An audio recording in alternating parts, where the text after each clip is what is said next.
Hello students, তো আমি তোমাদের বিজয় স্যার। আর আবারও কিন্তু একটা জটিল সমস্যার মধ্য দিয়ে সমস্ত কিছু তোমরা যেটা খবরে দেখতে পাচ্ছ সেই সমস্ত খবর নিয়ে তোমাদের সামনে আমি কিন্তু হাজির হয়ে গেছি। তোমরা নিজেরাই জানো 2024 সালে মার্চ মাসে যে 11,449টা কনস্টেবল পদ বেরিয়েছিল তার নিয়োগ প্রক্রিয়া প্রায় শেষের পথে। অর্থাৎ তোমরা তোমাদের যে 29 তারিখ থেকে ইন্টারভিউয়ের কথা সেটার, এবং পরবর্তী মাসের 17 তারিখ পর্যন্ত। তো সেই নিয়োগ প্রক্রিয়া কিন্তু স্থগিতের নির্দেশের দিকে এগোচ্ছে।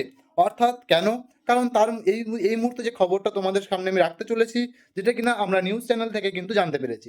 তো সেই নিউজ চ্যানেলগুলোতে বলা হয়েছে এটাই, যে নম্বর বিভাজনের তালিকা, অর্থাৎ হাইকোর্টে গিয়ে এইটার মামলা দায়ের করা হয়েছে যে নম্বর বিভাজন ও ক্যাটাগরির তালিকা, অর্থাৎ এসএলএসটির ক্ষেত্রে যা ঘটেছিল ঠিক তেমনই, যে নম্বর বিভাজনের তালিকা কি করে প্রকাশ করলো, ক্যাটাগরিকে ঠিকঠাকভাবে সিলেক্ট না করে, অর্থাৎ এসটির সাথে সাথে OBC, OBC A, OBC B, এই যে ক্যাটাগরি নিয়ে, অর্থাৎ জেনারেল ক্যাটাগরি, এই সমস্ত নিয়ে যে ক্যাটাগরি নিয়ে যে সমস্যাটা ছিল সেই সমস্ত সমস্যা নিয়েই কিন্তু কেসটা করা হয়েছে, যে কি করে তারা তালিকা প্রকাশ করলো এবং কি করে এই নিয়োগ প্রক্রিয়াটা চালাতে পারে ক্যাটাগরি প্রকাশ না করে। তো এই নিয়ে তোমাদের সবচেয়ে বড় আপডেট এটাই, যে 3রা ফেব্রুয়ারি রাজ্যের যে অবস্থা সেটা সমস্ত কিছু জানা হবে। কোর্ট এই সমস্ত কিছু এই যে জটিলতা বা সমস্যার সমাধান করার চেষ্টা করবে, এবং তারপরে নিয়োগ প্রক্রিয়ার পরবর্তী পদক্ষেপ নেওয়া হবে, এরকমটা কিন্তু কোর্টের নির্দেশ।